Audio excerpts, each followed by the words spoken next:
dans mon coin, là, j'étais un peu ému par ce qu'on a entendu. Laissez-moi prendre encore 10 secondes. C'était un moment, fort et il y a quelques jours, alors que, on était encore en train de construire ce service de baptême de ce matin, je pensais à un quatrième témoignage à apporter. Vous savez, dans la Bible, nous voyons dans les Actes des Apôtres, l'apôtre Pierre, qui, est dans le ministère, qui sert, qui est inspiré par Dieu, qui est rempli de l'Esprit. Mais avant de devenir l'apôtre Pierre, il était Simon. C'était un pêcheur, il avait son entreprise, son bateau, ses bateaux, il avait ses associés, il avait sa vie, et lui aussi a rencontré Jésus. Et quand je voyais les trois témoignages que nous allions entendre, que nous avons entendus ce matin, je me suis dit, il est peut-être bon que nous entendions un dernier témoignage, celui de Simon, comment il est devenu Pierre. Alors, si vous voulez bien, je prends juste quelques instants, pas trop long, mais je souhaite qu'on puisse lire ensemble le passage de la Bible dans Luc, l'évangile de Luc au chapitre 5, où Simon découvre Jésus. Alors, on se tourne ensemble, on va lire ensemble Luc chapitre 5, ce sont les premiers versets. Le texte nous dit, un jour, Jésus se trouvait au bord du lac de Génézareth, et la foule se pressait autour de lui pour entendre la parole de Dieu. Il vit au bord du lac deux barques. Les pêcheurs en étaient descendus pour laver leurs filets. Il monta dans l'une de ces barques, qui appartenait à Simon, et il le pria de s'éloigner un peu du rivage, puis il s'assit, et de la barque, il enseignait la foule. On fait une petite pause. On découvre dans les versets qui suivent comment Simon dialogue avec Jésus, mais juste avant, ce début de passage nous montre que Jésus est entouré par la foule, même plus que ça, pressé par la foule. Plus encore que ça, tellement pressé par la foule que Jésus ne peut pas rester physiquement au milieu de la foule. Il doit aller sur une des barques qui est inutilisée actuellement, aller sur le rivage, et c'est sur le bord du rivage, depuis le bord du rivage, qu'il va enseigner. Il y a une telle pression de la foule que ça pousse Jésus à se mettre physiquement un peu de côté pour être à l'aise, pour être en capacité d'enseigner. La foule presse Jésus. Pourquoi? Le texte nous dit pour entendre la parole de Dieu. La foule a tellement soif des choses de Dieu qu'elle est en train de presser de façon significative Jésus pour entendre les choses de Dieu. Lorsque je vois cette foule qui presse pour entendre parler des choses de Dieu, je me dis que c'est une scène rare. Après tout, cette scène était il y a un peu moins de 2000 ans, mais aujourd'hui, voyons-nous régulièrement des scènes où nous côtoyons des personnes ou des foules de personnes qui ont tellement soif des choses de Dieu, qui sont prêts à tout, à voyager, à se déplacer, à aller presser une personne pour entendre parler des choses de Dieu. Je trouve que cette scène est rare. C'est rare qu'aujourd'hui nous voyons des foules pressées d'entendre les choses de Dieu. Et pourtant, ça se passe là, à ce moment-là. Pourquoi? Que se passe-t-il? La Bible nous décrit une scène qui s'est produite la veille au soir, la veille de ce moment-là. La veille au soir, la Bible nous dit au coucher du soleil, tous ceux qui avaient une maladie se sont approchés de Jésus et Jésus a guéri chacun d'eux. Le verset qui suit nous dit que tous ceux qui étaient tourmentés se sont approchés et en criant, Jésus les a arrêtés et délivrés. La veille au soir, il s'est passé un événement particulier. Tous ceux qui étaient malades et tous ceux qui étaient tourmentés par la vie se sont approchés de Jésus et Jésus a changé leur vie. Il a transformé leur vie. Il a amené la libération et la guérison pour toutes ces personnes qui s'approchaient de Jésus. Et c'est de là que démarre la soif de cette foule. Cette foule n'était pas indifférente aux choses de Dieu. Non, la foule, c'était des Juifs, ils connaissaient des choses sur Dieu. Après tout, il y avait des synagogues, il y avait une structure religieuse, ils avaient des rituels, des rites, une liturgie, des habitudes, des fêtes. Ils savaient toutes sortes de choses de Dieu. Des choses à propos de la religion, des choses à propos des habitudes, des réflexions à avoir, des valeurs à avoir, de la bonne éducation à donner. Ça, ils en savaient des choses. Mais ce qu'a fait Jésus la veille au soir, ce n'était pas des réflexions théologiques, des concepts religieux, ce n'était pas des valeurs à transmettre, c'était plus que ça, c'était pour la première fois de leur vie bien concret. Ce n'était pas simplement un raisonnement intellectuel, c'était concret, des vies à ce moment-là ont changé. On est passé de la religion qui parle de Dieu à l'action puissante de Jésus qui vient libérer. Passant de la religion au concret, cette foule est marquée par cette soirée et dès le lendemain, ils pressent Jésus parce qu'ils ont envie d'en savoir un peu plus sur Dieu. Ils ont soif des choses de Dieu. Quelque chose de concret s'est passé dans leur village. J'aimerais que nous tous nous puissions comprendre que le Dieu d'il y a 2000 ans, qui a amené du concret, des transformations significatives dans leur vie, c'est le même Dieu aujourd'hui. Nous l'avons entendu dans les 3 témoignages. Rofila, Amandine, Yannick n'ont pas dit que intellectuellement ils allaient à la découverte de valeurs, d'une éducation, d'une culture chrétienne. Non, c'est plus que ça. On a entendu parler de harcèlement, de sexisme, de lourdeur familiale, de défis professionnels. On a entendu parler de personnes qui étaient perdues, mais Jésus a amené une transformation concrète. Il ne faut pas que nous puissions imaginer que la foi se résume dans des valeurs chrétiennes ou culture chrétienne, mais la foi est tellement plus que ça. La foi est un accès à Jésus qui veut significativement changer notre vie. C'est ce qui se passe il y a 2000 ans pour cette foule. Jésus vient de faire quelque chose de significatif dans leur vie, alors dès le lendemain, ils ont soif, ils pressent Jésus, ils veulent entendre parler des choses de Dieu. Le texte se poursuit, voici ce que le texte nous dit. Quand Jésus eut fini de parler, il dit à Simon, « Avance là où l'eau est profonde, et jetez vos filets pour pêcher. » Simon lui répondit, « Maître, nous avons travaillé toute la nuit sans rien prendre, mais sur ta parole, je jetterai les filets. » Et on fait une deuxième pause. Jésus vient de partager un enseignement, un discours, sans aucun doute, tellement intéressant, bouleversant, et à la fin de son discours, il ne revient pas sur le rivage. Non, d'abord, il se tourne vers Simon. Avance là où l'eau est profonde et jetez vos filets. Et on découvre, avec la réponse de Simon, dans quel état d'esprit est Simon. Simon, avec ses associés, avec ses 2 bateaux, ils ont pêché toute la nuit sans rien prendre. Simon n'est pas un amateur de la pêche, c'est un professionnel de la pêche, c'est son métier. Il sait d'ailleurs que c'est la nuit qu'il faut pêcher, alors il l'a pêché la nuit. C'est un professionnel. Et c'est non seulement un professionnel, mais en plus, il a plutôt réussi sa vie parce qu'il n'est pas un associé, il est le propriétaire des 2 barques. C'est quelqu'un qui s'y connaît et pourtant, même si professionnellement il maîtrise, bah là, cette fois-ci, c'est un échec. Toute la nuit, il a pêché, mais il a travaillé en vain. Ça doit avoir un impact économique sur sa semaine. Sa première pensée doit être, comment est-ce que je vais être capable de payer mes associés? Sa première façon de penser, c'est de se dire, comment allons-nous, pour peut-être certains de mes associés, amener une protection sociale, une protection économique, parce que nous avons un échec professionnel.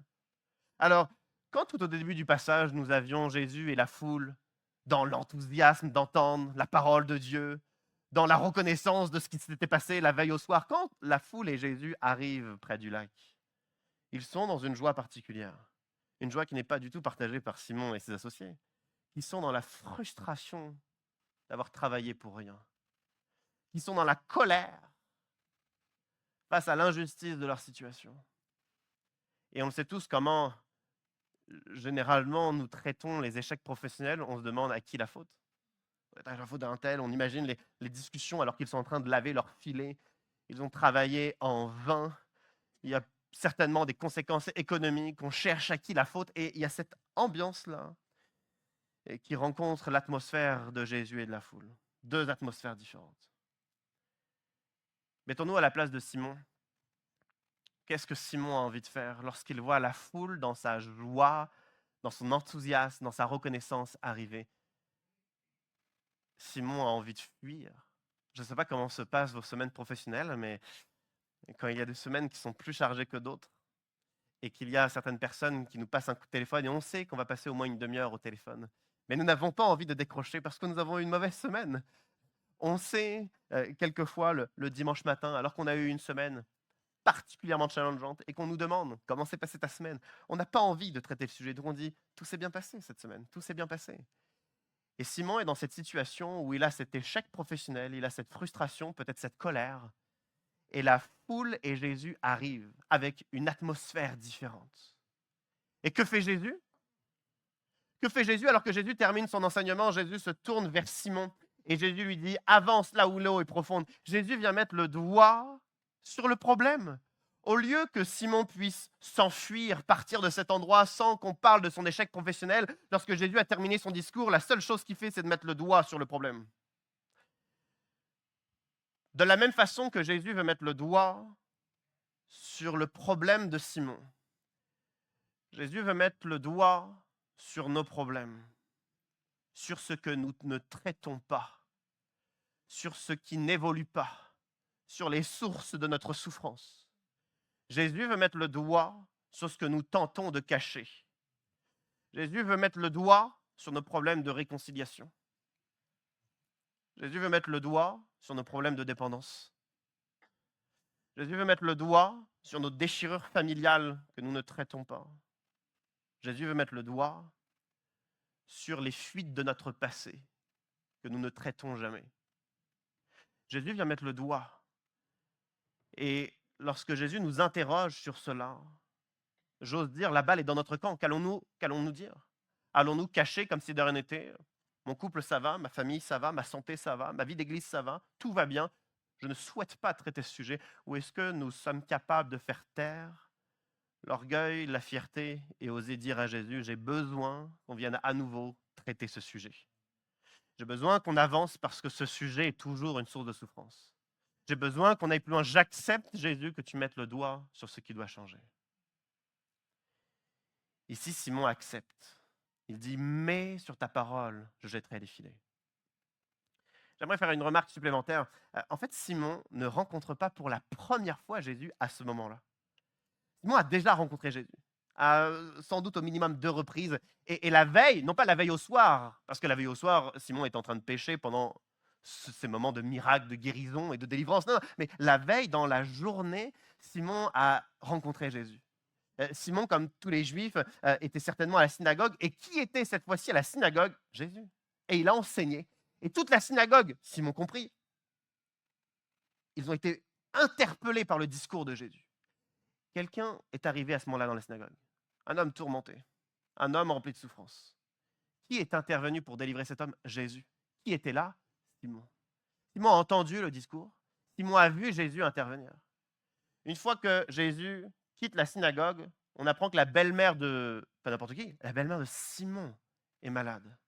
Elle est sur le point de mourir. Jésus intervient et la guérit. Simon voit à nouveau. Il entend les discours, il voit les délivrances de Jésus, il voit les guérisons de Jésus. Simon voit tout ce que Jésus est capable de faire, mais il ne l'expérimente pas personnellement, il le voit chez les autres. Et certains d'entre nous, nous entendons chez les autres ce que Dieu fait, nous voyons chez les autres ce que Dieu fait, mais nous ne l'expérimentons pas. Et il est possible que nous commencions à baisser les bras, à croire que Dieu n'interviendra jamais dans notre propre vie. Il le fait pour les autres, mais il ne le fait pas pour nous. On s'en sent disqualifié, on a l'impression que jamais il n'agira chez nous comme il agira chez les autres. Et alors que Simon a entendu et vu tellement d'actions de Jésus chez les autres pour la première fois, alors que Jésus est dans sa barque, Jésus se tourne vers lui et lui parle. C'est à son tour de profiter de la puissance de Jésus. J'aimerais dire que c'est à notre tour de profiter de la puissance de Jésus. Jésus ne veut pas intervenir pour les autres uniquement, ça n'a pas de sens. Jésus nous connaît par notre prénom, chacun d'entre nous. Il connaît notre âge, notre passé, notre avenir. Il connaît nos défis, nos souffrances, nos luttes, nos fardeaux, notre passé. Il connaît toutes choses. Que nous puissions être dans la confiance en son intervention, parce qu'à un moment donné, il se tournera vers nous. Lorsque Jésus se tournera vers nous, comme Jésus se tourne vers Simon, quelle va être notre réaction? La réaction de Simon, c'est de dire, on a péché toute la nuit, on n'a rien pris, mais sur ta parole, je te fais confiance. Simon exprime sa foi. Allons-nous exprimer notre confiance en Dieu au-delà de la réalité de notre situation?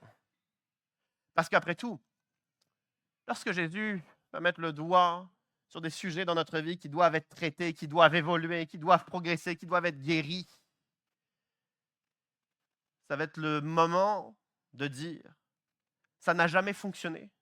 Je n'ai jamais réussi à guérir de tout ça. Je n'ai jamais réussi à traiter tout ça. Je n'ai aucune force pour avancer dans cette direction, mais sur ta parole, je crois que tu peux tout de même faire quelque chose. Dans Simon, il y a la naissance de la foi à ce moment-là. Parce que dans sa réalité, on a péché toute la nuit, on n'a rien pris, il est censé rien se passer, mais sur ta parole, je veux y croire. Lorsque Jésus met le doigt sur ce qui doit évoluer ou guérir dans notre vie, il faut que nous plaçons toute notre confiance en lui parce qu'il peut réussir là où nous, ni nos amis, nos conseillers, les experts autour de nous n'ont pu faire. Lui, il peut le faire. Il peut le faire. J'aime le fait que Simon dise « Mets sur ta parole, je jetterai les filets ». en soi, il ne va pas juste jeter les filets. Il le dit, mais il va devoir retourner sur le bord du lac, déposer Jésus, appeler ses associés à revenir. Il va dire, les associés, prenez votre filet, on va retourner. Les associés vont dire, on a travaillé toute la nuit, on va pas retourner, on sait que ça sert à rien. Si vous venez quand même, ben non, si vous venez quand même, ils vont venir. Ensuite, il faut reprendre le filet qui était lavé. On va le réutiliser, on va le réarranger autrement. Il faut retourner sur le lac. Il y a tellement d'étapes entre, sur ta parole, je jetterai les filets, et le moment concret où ils vont jeter les filets. Et durant toutes ces étapes, je suis admiratif de la foi de Simon. Sa foi se maintient. Sa foi ne disparaît pas lorsqu'il est confronté à ses associés. Sa foi ne disparaît pas lorsqu'il se rend compte qu'il va falloir faire toutes sortes d'actions. Non, il reste dans la foi. La foi est démonstrative. Et lorsque notre foi n'est pas démonstrative, notre foi se fragilise et se meurt. Je suis admiratif de voir que Simon, même confronté à ses associés, il faut aller chercher le filet, il faut faire un aller et un retour. Il y a toute la foule qui est là en train de les regarder faire et de voir qu'est-ce que Jésus s'apprête à faire. Mais il reste dans la foi.